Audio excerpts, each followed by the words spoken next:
Yep. Hello, people. Hi, welcome to Cybereason's Malicious Life. Ask Us Anything. I'm Ran Levy, and with me in the studio today are our senior producer, Nate Nelson. Hey, everybody. Hey, just a minute. We need to enable your microphone. Can you hear me now? We can, I think. I hope so. I hope so. If not, it's fine. I don't have anything interesting to say. And sitting in front of me, Hadas Drucker, our social media manager. Hi, Hadas. Okay. Hello. Thank you to everybody who joined us today to celebrate Malicious Life's 5th birthday anniversary. Today is a rather special day for me and for everybody who worked on the podcast for the past 5 years, because Malicious Life is a kind of a miracle. It's not really a miracle because a lot of people worked really hard for this miracle to happen. But if anybody would have told me when we set out on this journey that 5 years and some 171 episodes later, Malicious Life will become one of the world's top security podcasts, and in fact, one of the world's top technology podcasts, I would have responded, well, that would take a miracle. So a big thank you to everybody who were in on the show's production. A big chunk of that miracle is due to our wonderful community of listeners from all over the world. And these are not idle words. I've been podcasting for about 15 years now. And if there's one thing I've learned during that long journey, is that there's only one way for a podcast to become really successful. And that's not great marketing, not witty title episodes. It's only through word of mouth, which means you people talking about Malicious Life with your friends, your family, next to the coffee machine in the office, during family meals, and on Twitter, Facebook, LinkedIn, Reddit, and whatnot. I had the pleasure of chatting and talking with fans, tens, if not hundreds of listeners over the years, and I'm always amazed by all the support and love you give to us. So today we are all here for you people to answer your questions, to talk about the past, present, and future of the podcast, and mainly, for me at least, to celebrate the fact that so many thousands of people from all over the world, from US to China, from India to Germany, from Norway to Kenya, can come together and create such a lovely community around a topic that we all find so fascinating. So Zoom's chat box is waiting for your questions and comments. Write them down, press send, and if you wish, Hadas will reach out to you and invite you to enable your microphone and go live on air with us. We also have some questions that people already sent us in the past few weeks. And while you're thinking about questions you wish us to answer, Hadas here has gathered some statistics about the show. Hadas, want to share them with our listeners? I definitely do. I will say, though, every question, please ask in the Q&A box rather than the chat box. Hold up. So we have it organized in one place. You have the Q&A box in the at the bottom of the screen. And when you ask your question, you can add there if you want to ask it out loud, and I'll unmute you and you can ask and be part of the episode itself. Okay, so statistics. After 5 years, we have over 6 million downloads overall for the episode, which is ridiculously amazing. And we are averaging, like the past month, we are over 200,000 downloads, which for us is exciting, and it's always growing, and it's all thanks to you guys. The most popular episode to date has been part 1 of The Great Firewall of China that aired on August 14th, 2020. Part 2, for some reason, isn't on the top 10. The first part was enough. It was amazing. Yeah. You did a great job. We don't want to hear more. After that, we have the Tesla hack from September 21. And also John McAfee, August 21. Many parts 1 are in the top 10, along with Yahoo's Ugly Death and the Huawei ban and the Triton part 1. And only B-side that managed to get on our top 10 is the one with Jack Reisler. The Jack Reisler from Darknet Diaries. Indeed. Yeah, naturally. I mean, he's a superstar, so lots of attention there. Interesting that people love the first episode. I mean, the first episodes of two-parters are popular. That means that the two parts are actually working, because if lots of people listen to the first part, that probably means that the second part was successful as well. Maybe not as successful, but probably people found it interesting. Or maybe they listened to the first part and realized, not so good. I don't need to listen to number 2. Maybe. We don't know. I won't take it personally. No, Nate, we believe in your power of writing good episode, and all our writers. Stop. Okay, great. Another statistics, something? Yes, actually, if you go to our YouTube channel, the statistics are kind of different. The most popular video we have is the Uncut full interview about the story of Loft. Loft Industries, yes. Yes. Which is always fun. And this recording will also be up on our YouTube as in the Uncut session. So we are continuing with the successful vibes. You'll get to see us in the studio. Yeah. And the next most popular one is John Slut's incredible data comparison system. It's actually Jan Slutz. It's a Dutch guy. I've offended my heritage. You're Dutch? You have Dutch origins? I am. Oh, I didn't know that. She's got a Dutch passport. Oh, really? Don't tell the entire world. Okay, so this is where we are at now after 5 years. But Ran, how did we get here? How Malicious Life came to be? Okay, so before we go on to your questions, yes, let's talk about how the show started.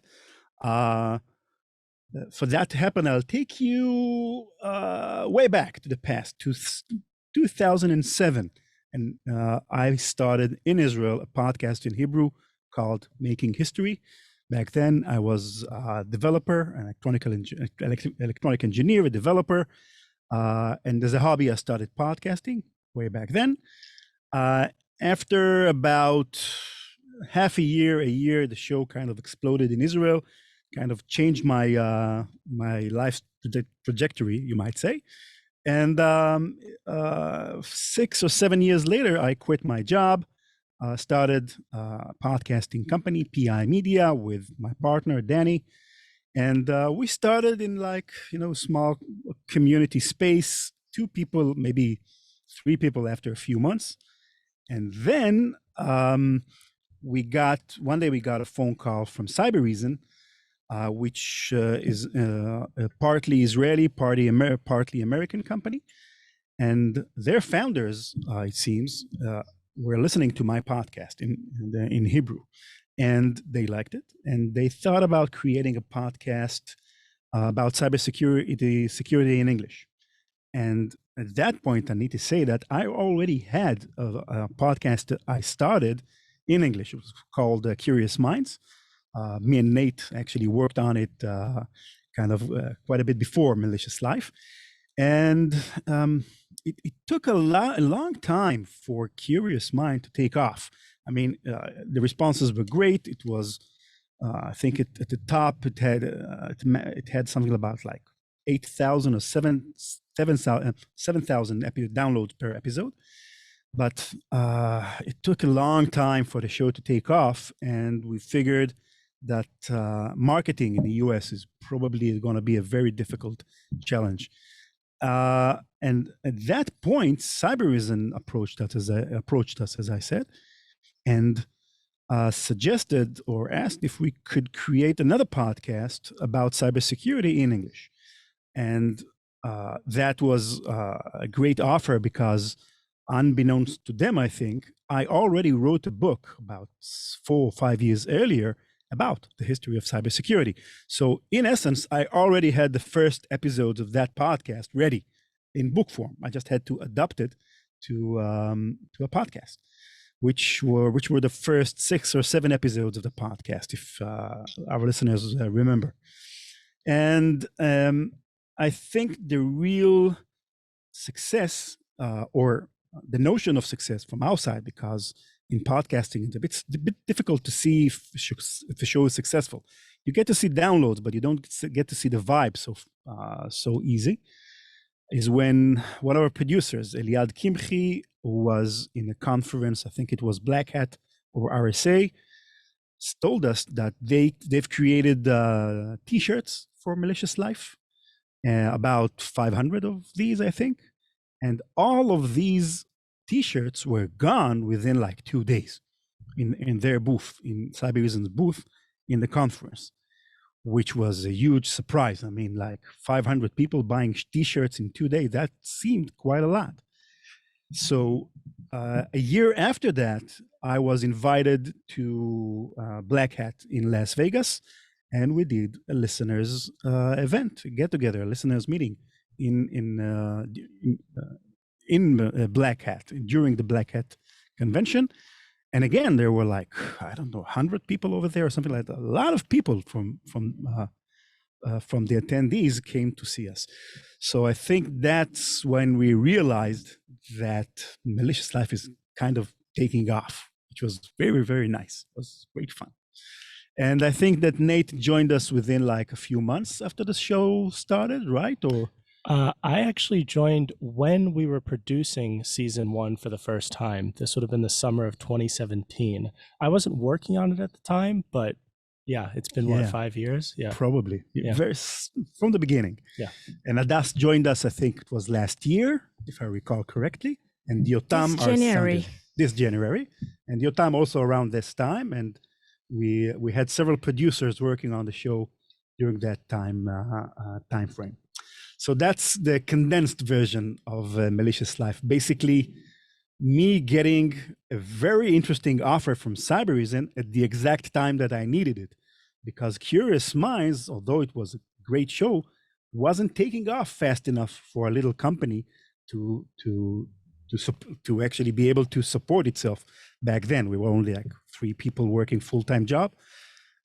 So you could say that Malicious Life came at the right time, exactly when we needed it. So if you have any more questions, guys, this is your time, right? So I'll start with a question that came to us on Twitter over the past few weeks. Sure. Iceman of Oz, that I couldn't figure out the actual name of, asked. He's Australian. Yes. Do you believe education of the public about InfoSec, etc., is keeping up with the changes to malicious attacks and threats? And if not, what can be done to help educate the masses about new threats and techniques? Okay, Iceman, great question. Probably because, I mean, what we do in Malicious Life actually is educating people about cybersecurity. I mean, most of our listeners are professionals in the field, but great percentage are people just interested in cybersecurity and in stories about hacking, and we do try to educate. But the way I think about educating people about cybersecurity is not that we need to tell them about the latest hacks or techniques or frameworks or exploits. I mean, the professionals need to be on top of their game. They need to know all of these, but the public actually, they don't need that information so much because they don't really have anything to do with it. I mean, with modern malware, if you happen to click on the wrong link, you're screwed basically. I mean, you don't even get the chance to do anything. It usually the malware will take over your PC silently behind the scenes, whatever the malware is. So there's not a lot you can do. However, when it comes to social engineering is a big part of what makes malware successful. I mean, in almost all malware, there is a point in time where somebody needs to give permissions, someone needs to give passwords, somebody needs to approve or maybe to disregard a warning message. And to get to that point and to be able to keep the infection going, most malware needs some sort of social engineering technique, be it maybe a phishing scam or other sorts of scams, social media, whatever. And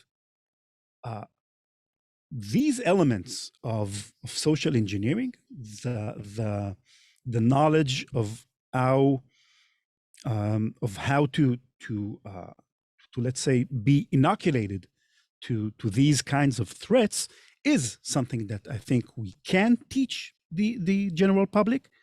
Plus, these things never change that much. I mean, they're all built off of human vulnerabilities. Minds don't get upgraded as often as we would like, probably. So actually, what we mostly I think need to educate people on, and that basically includes also children from a very early age. I mean, even as young as kindergarten age, is about social engineering. That's what most people will fall for, and that's what most people can be, the most effective way of stopping malware if you're not a professional in cybersecurity. And we have an episode about that. Yeah. Could I throw in a point there too? Sure. I was recently, because the question I believe was whether education is keeping up with cybersecurity. Mm-hmm. Recently, I was reading every year Verizon, the telecommunications company, publishes a report about data breaches. So they collect all this info about like what's going on in the world, what's trending and what's not. And this past year, anybody could look it up. A lot of the content was essentially just repetitive, and the writers even acknowledged it over and over. They said, here's a quote from our 2013 report that we just copy pasted for this one. I think that why Malicious Life works as an educational tool is because we're telling largely historical stories, but those stories, even if the tech is maybe a little outdated, the principles are fundamentally the same. Exactly. Little vulnerabilities, they'll change, new ones will pop up, but the fundamental principles of cybersecurity are always the same. So if education is keeping up with cybersecurity, it doesn't really have to, until something radical changes, which I can't see happening in the near future.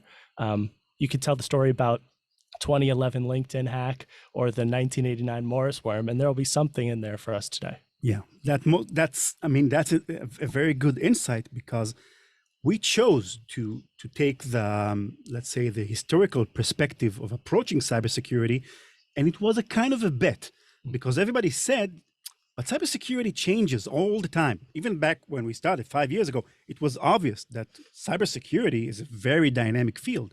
So why go the historical route of approaching the material? And I thought that a good story is the way to make things more interesting. That's one thing.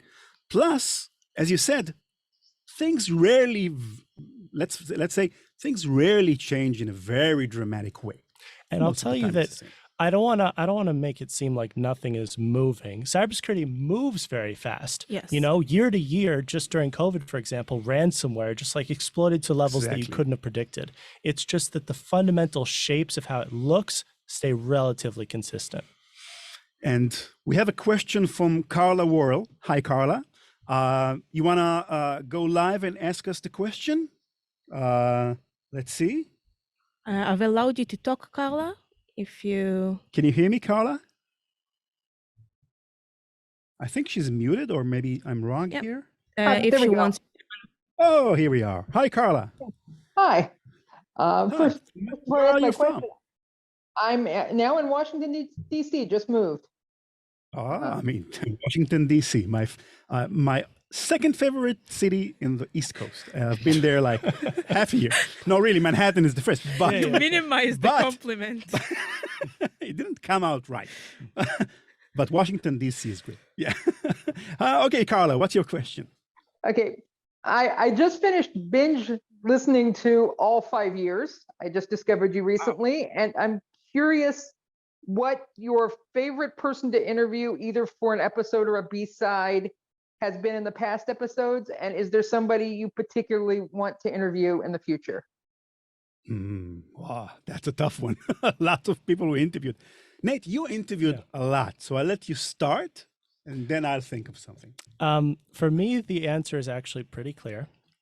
We had an episode, I believe it was either the beginning of 2019 or no, 2020, with a Freaky Clown. I don't know if anybody remembers this. The physical breaching of government buildings. So for those who haven't listened to the episode, Freaky Clown, a pseudonym for a nice British man, his entire job is to get hired by like banks and really large government institutions and break into their buildings. So he'll go outside of like a Chase Bank or whatever it might be, or a government building in a city hall, look at it, stand outside, watch people going in and out, watch how they go through the turnstiles, and then map out a way to get to like the goods, whether that's the CEO's office or like a room with databases. So he had so many stories that we could not even fit all of them in the episode we did with him.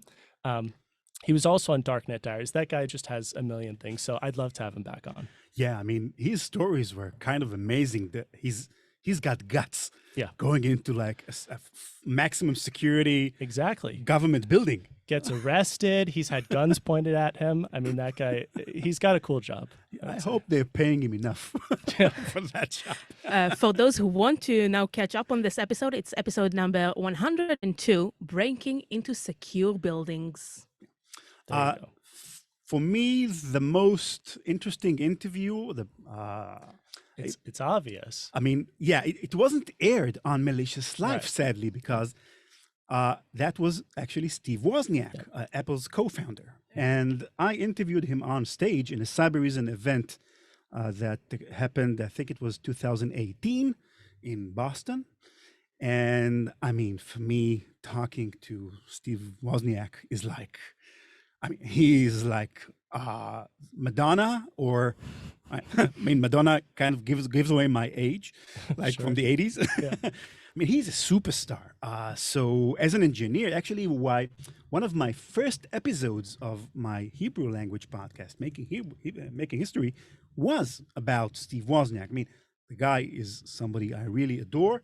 I'm a great fan of, and I got to both talk to him behind the scenes, in the backstage and on stage about his lots of pranks that he pulled off over the years, the viruses that he wrote. He wrote viruses for the Apple II computer back in the early 80s.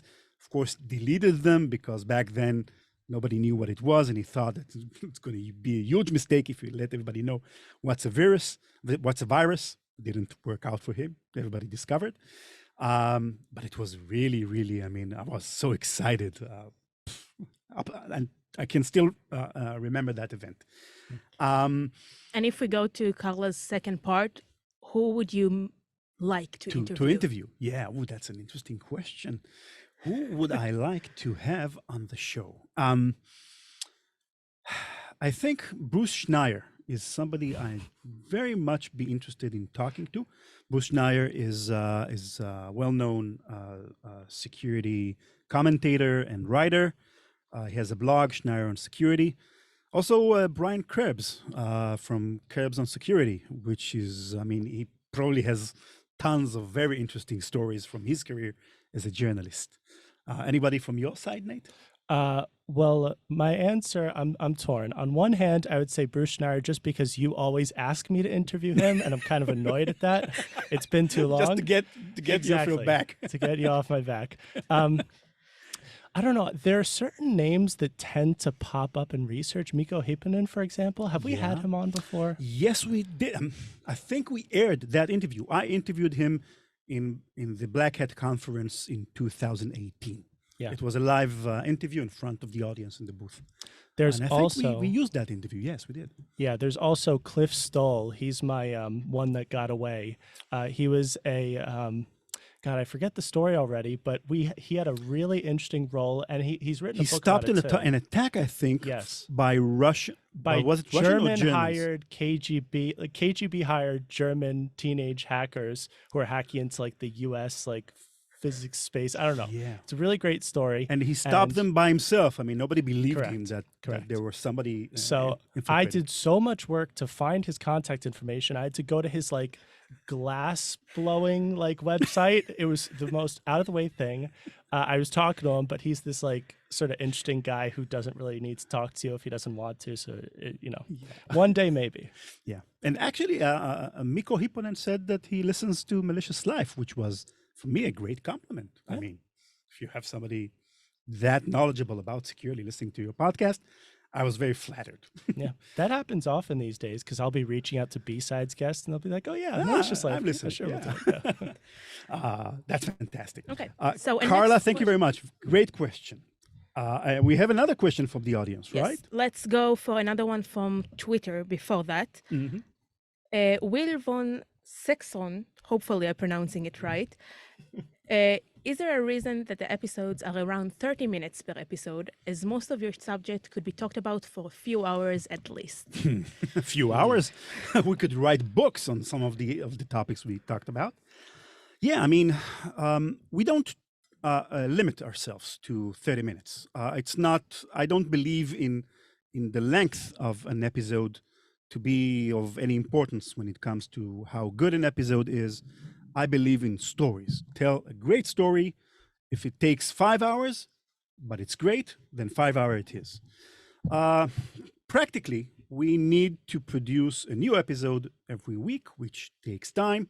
The longer you have an episode, the longer it takes to produce it, both in terms of writing it and research and editing, etc. So we tend to limit ourselves to between 30 minutes to 40 minutes tops. But in many cases, when we knew that the topics are so good, we do 2 parts of a story, even 3 parts in several occasions that we did. So it's not like that we think that 30 minutes is important from any, there's lots of people lots of people who start their way in podcasting tend to ask, Wait, what is the Lance, start again the sentence. There's a problem? Yeah. I think, yes, we were delayed. So try the Okay, I'll sentence start again. Lots of people who are new to podcasting think that they ask what's the optimal, the ideal length for a podcast episode, and I always tell them that the length is irrelevant. I mean, we don't choose the movies we go to watch in the cinema because they are longer or shorter. We don't choose the books we read because they are thinner or thicker. It's just how good the story is, what people say about a certain podcast, book, movie, whatever it is. So we try to ignore length, just make it more practical. And I'll just say my favorite podcast, and Ron's also a big fan, Dan Carlin's Hardcore History. Exactly. His episodes are 6 hours. I would write 6-hour episodes if we could, but practically speaking, because we release the narrative episodes every 2 weeks, I'm not sure how many listeners would love to hear about Crypto AG for like 3 months in a row. If they would, I would do it. Exactly. But that's the Dan Carlin, he solved the issue by actually releasing a single episode, which is 6 hours long, releasing an episode once every 6 months. And I don't think that's a very good strategy for a podcast, which is, Dan is he's a superstar now. So he can afford to release episodes with such a long delay. I think that for shows like ours, which have limited crowds, we are in a specific genre, once every week, once every 2 weeks is a good frequency to release episodes. So it's a balance. We have to be pragmatic about it. And I'll never forget the time you interviewed him and didn't invite me. I still haven't forgiven you for that. Don't sorry think I about forgot. that. Yeah. It was also an interesting interview. It was for another podcast, so it had no affinity to Malicious Life. Yeah, sure. But it was fun. Sure. Yeah. So if we're talking about other podcasts, first, last, the Ever Mystery, ask the question if you want to unmute yourself and you can ask it out loud. First, last. Can you hear us? Can he or can she? first last? Can you? Um, If okay. not, I'll read his question out loud, assuming it's a he. Let's see. Yes. Okay. So I'll ask it. Yeah. What difficulties or benefits have you found from coming from a Hebrew language podcast into an English language podcast? Sadly, not much benefits, mostly difficulties, as you can probably hear. My English was always good relative to an Hebrew speaker. I mean, I've been reading in English since I was like 10 years old. So I have a great vocabulary and understand the grammar, etc. Of course, talking and listening are very different things. So when I started Curious Minds, the other podcast that I said that I started before Malicious Life, you could go actually to Curious Minds' first episodes and get a good kick out of listening to my accent then, because it was much worse than it is today. I soon realized that if I wanted to make my podcasts go global and to be appealing to English language listeners, I would need to overall, change my accent in a very dramatic way, which I did. I kind of practiced with online courses and stuff for about half a year or 4 months, something like that.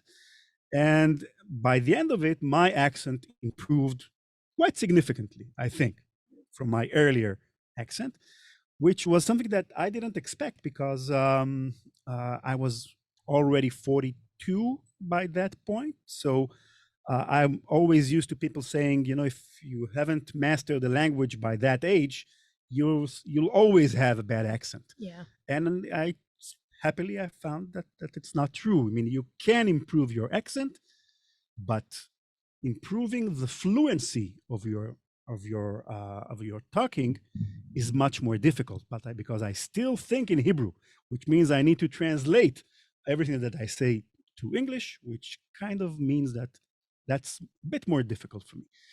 But when it comes to narration, thankfully, I have time to practice. And as Yotam, if he was here, he could probably acknowledge that. Indeed. It takes quite a lot of takes for me to narrate an English episode properly. I mean, the accent is still there. Plus, I have Nate here, who deliberately and unshamefully inserts difficult words into his scripts that he writes. Not always intentionally, sometimes intentionally. Always, I feel I always try to include complicated names, Russian names, Chinese names. Those are the ones I deliberately throw in there. Okay, we need to explain that to the audience. Yes. Me and Nate, we have a kind of a game. When he writes a script and I narrate it, he tries to insert the most horrendous names and most difficult names to pronounce that you can think about. Yes. Mostly Russian names, Chinese names are very popular. Yes. There were kind of Polish names here and there, names of villages and cities, even if he doesn't really need to have them in the script. Come on, the details make the story. Don't you know that, Ron? You've been writing podcasts for a while. And I will get you for that one day.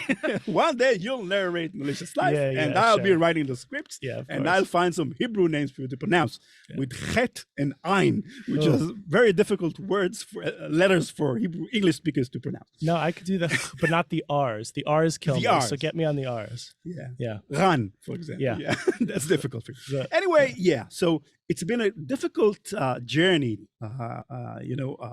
narrating a podcast in English. I'm still learning as we go all the time. I still train a lot, do lots of tongue twisters every day. Fluency is something that's going to be very difficult always. But there is, I think, the silver lining in that story, because I once read an interview with Arnold Schwarzenegger, and he was born in Austria, and of course he has a very thick German accent. But in that interview, he revealed that actually as a US citizen for the last, 30, 40 years, his accent has gotten better over the years. He doesn't have, in reality, such a thick German accent. But when he plays in his movies, when he acts in his movies, he acts with an accent. He deliberately makes a German accent just because It's more recognizable. Yeah, it's his trademark. And I've discovered over the years that your voice, your intonation, and the way you pronounce things in podcasting is your brand, your identity, what makes you unique. Yeah. So I think, in a way, my slight or not so slight accent when I'm speaking English makes me more recognizable to American ears or international ears. But of course, one needs to be very careful, because if the accent is too thick, too understandable, too difficult to be understood, then it hurts the podcast instead of helping it. So it's a kind of a balance. But that's a good question. I mean, that's something that probably takes about half of my time, dealing with the differences in languages. Okay. Another question that we got on Twitter from Michael Crook that goes by Falcon Mick. What is your favorite hack or hacks of all time? His personal favorite is the entire saga behind the Xbox Underground. The Xbox Underground is an episode that we're planning to make in the future. So yeah, Michael, I mean, that's a good story to tell. What's my favorite story? You know, it's always so difficult to choose from 170 stories. I think there was the story of the Dark Avenger. The Dark Avenger is one of the very first episodes that we did in Malicious Life. It was an adaptation of a chapter from my book. And I chose that back then even to be one of the first episodes of Malicious Life because it is very interesting in terms of the human conflict. The Dark Avenger was a Bulgarian virus author from the early 1990s. Back then, viruses were just, I mean, computers in general, or the internet in general, was just kind of coming to the front of what the public was being aware of. And most of the viruses back then were kind of harmless. I mean, there were like nasty viruses, but most of the viruses in the early 90s were kind of funny. If people remember, again, giving away my age here, people remember ping pong virus, stoned, other viruses which were kind of funny. I mean, I distinctly remember people actually sharing, you know, floppy disks with viruses on them intentionally, just so they could see how a virus takes over their computer and doing stuff, because it was a very novel idea back then. But the Dark Avenger, he was a very angry young man for some reason. We don't really know why. And his viruses were nasty. I mean, they were destructive viruses. So destructive that it wasn't enough for him to actually erase, delete all the information on a computer, but he also destroyed backups incrementally. So these were very nasty viruses. Plus, they were very sophisticated for their time. They had some neat ideas that he had. But the Dark Avenger had a nemesis, which as an author, I found to be very fascinating, because in today's cybersecurity world, things became impersonal over the years. Yeah. I mean, we're talking about money and business, and there's not a lot of room for interpersonal conflicts in cybersecurity. Back then, because the community was so small, there weren't a lot of virus authors or hackers. There weren't lots of cybersecurity specialists. So everybody knew everybody. And there was a security analyst in Bulgaria called Vasilin Bonchev, still rather famous in cybersecurity. And he and the Dark Avenger became sort of a nemesis to one another of sorts. Bonchev used to criticize the Dark Avenger's viruses and pointed bugs and things that he didn't like in the code. And the Dark Avenger was furious about that and tried to actually harm his business in several ways. So they had kind of a feud going on. Plus, there was another third character, which is also a very interesting character.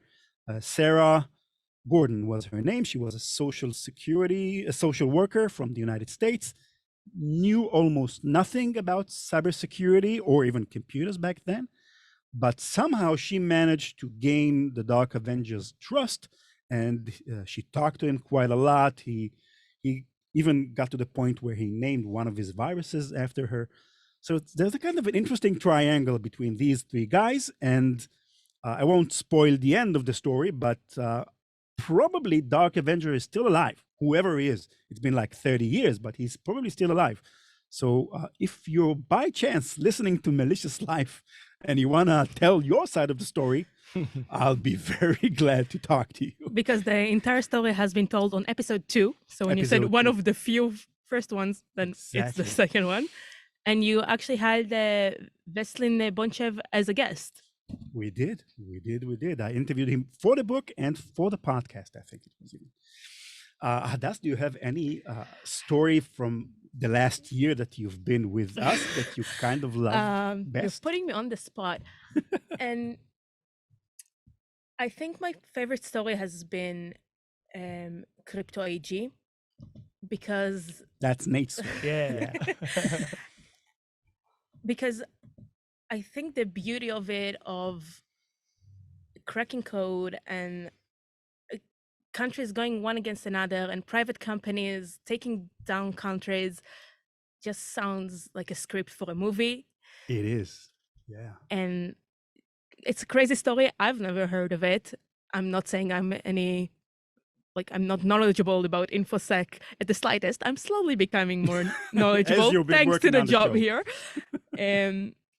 But it's very interesting, and I finally have some new stuff to tell my brother that is into InfoSec and cyber security. And so I feel like sometimes hey, I have the upper hand here. Yeah, I mean, that was one of the rare episodes where we did 3 parts because the story was so good.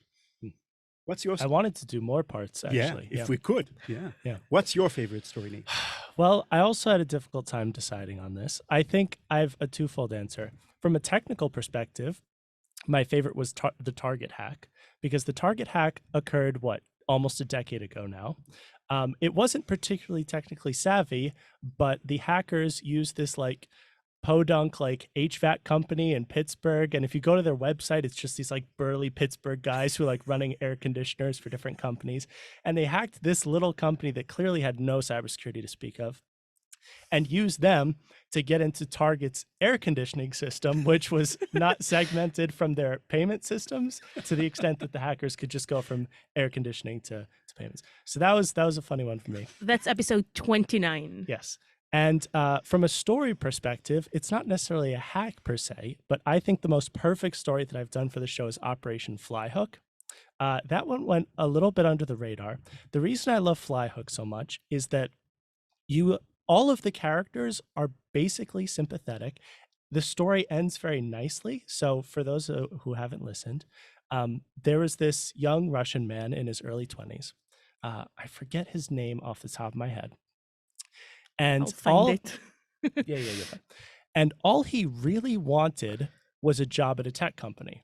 Now, not everybody could get a job at a tech company, but this guy really knew his stuff, right? You could tell from a technical perspective when he was carrying out cyber attacks that he knew his stuff. He had a great resume. He really could have gotten a job at just about any tech company if he wasn't from this small town in Russia where nobody goes anywhere because it's a small town in Russia.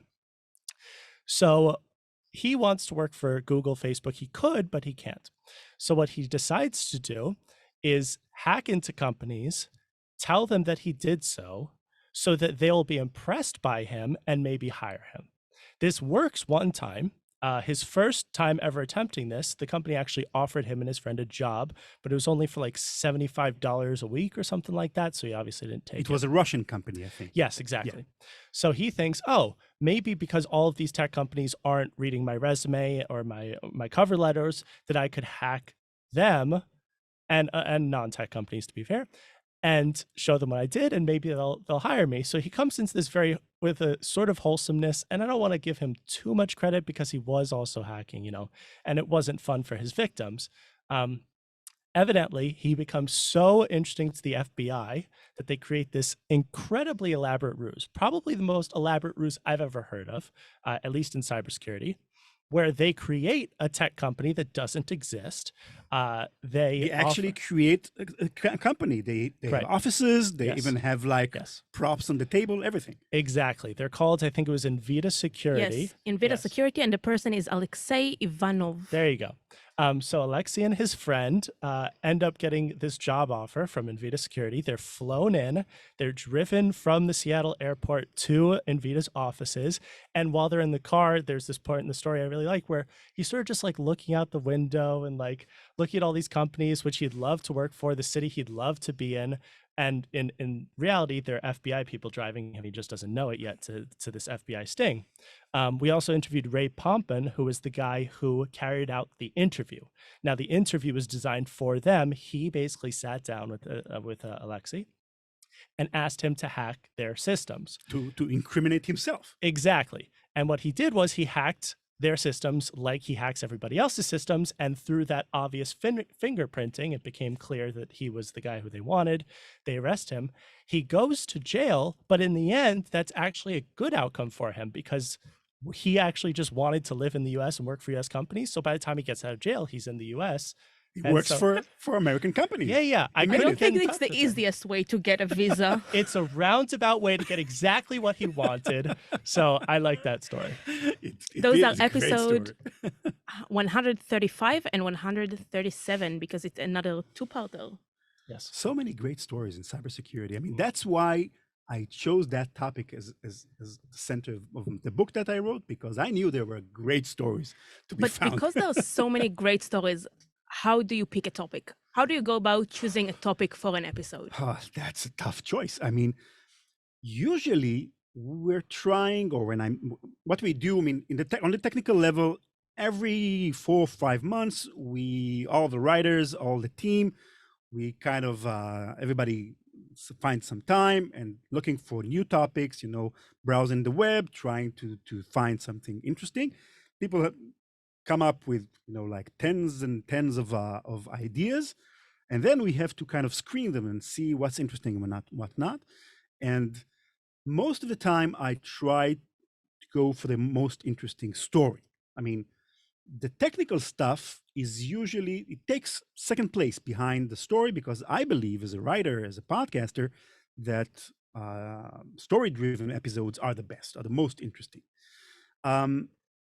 So we try to find very interesting stories, but there's a caveat here that sometimes the stories are not that unique. I mean,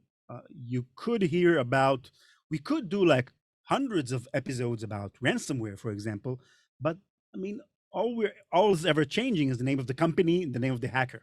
So there's nothing really interesting. So what we do sometimes is try to go according to a specific topic or a specific technical kind of a decision of a specific technical topic or an idea. And when we're thinking in that perspective, I always try to find the ideas which are not obvious. I mean, for example, if I don't know if it's the same in the US, but the Discovery Channel and the History Channel, if they make a show about astronomy, it will always have black holes in them. And if they make an historical show about history, it will almost always will be about the Second World War. I mean, these are the obvious topics. And I try to escape from these obvious topics, to run away from them. And we're trying to find topics or ideas which are not many people have kind of, it's the road less taken. Just as an example, I mean, we did an episode about Aaron Schwartz I think it was a few months ago. Mm-hmm. And I mean, his story, he's a kind of a well-known figure, but his story is basically not that captivating. He tried to hack, he got caught, he was put on trial. But the most interesting idea that came out of that story is the question of how harshly should we punish hackers or people who are trying to, let's say, change social norms through hacking, which is a very interesting topic, which is not discussed that much. That's So- episode 164. It is, yeah. Yeah. So basically, there is a mix of interesting stories and more idea-oriented or technology-oriented episodes. Yeah, and I'd say that Ron is really a sucker for a story, and I am as well. But I really am gravitated to characters. For example, next week, or actually it'll be the last week by the time this comes out, maybe, Stratfor is the story I've been working on lately. Stratfor leaks are a fundamentally, probably the worst story we've ever covered. All that happened was that one company's data leaked through WikiLeaks. The company was like kind of interesting, and WikiLeaks, you know, we all know them. What made that episode, I think, really compelling is that you had really interesting people who were so strange. There's Jeremy, who would eat, Jeremy's this like 20-year-old kid. When he'd go with his activist friends to a restaurant, he'd walk by tables where the food was still sitting out from the last people who were there. The waiter didn't clean it up yet. He'd take the food off the plate and start eating it.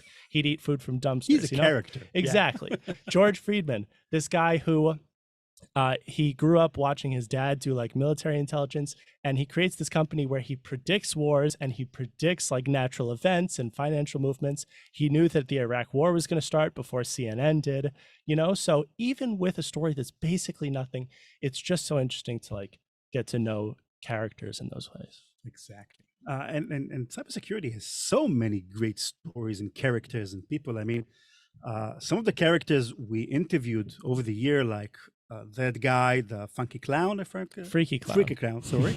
Funky clown. Freaky clown. I mean, that's a great example. I mean, these are very interesting people who do very interesting stuff. So we're lucky to be operating in. By the way, yeah. Just as a little preview, I would say that one of the most interesting people doing one of the most interesting things is going to be a B-side episode coming up. I had a conversation with a ransomware negotiator. So this is a guy who exactly every day is saving companies thousands, millions of dollars from these great Russian groups. So that one's going to be a really good conversation. Very So interesting. if we are over that, any other spoilers in the pipeline that you're willing to share with the crowd? We try not to think about episodes that much into the future. I like to be kind of to have flexibility to change topics if I need to. Now, I don't want to to commit to a certain topic if I don't have to. But I already know that we're gonna do an episode or even a series of episodes about Silk Road, the famous the website that or service that started the Bitcoin or was part of the Bitcoin revolution, and that's one thing. And we're gonna do something about Kevin Mitnick's story. I mean, a very famous story. But that's a challenge because I mean, because it's a well-known story, relatively well-known story, we're gonna need to find a way to approach it in a different direction. We don't do things that like everybody else does. We need to find something that's gonna be a different way to tell that story. It's a challenge. So hopefully you'll find it interesting in the episodes to come. I'll throw in a little spoiler while we're at it. The episode that I believe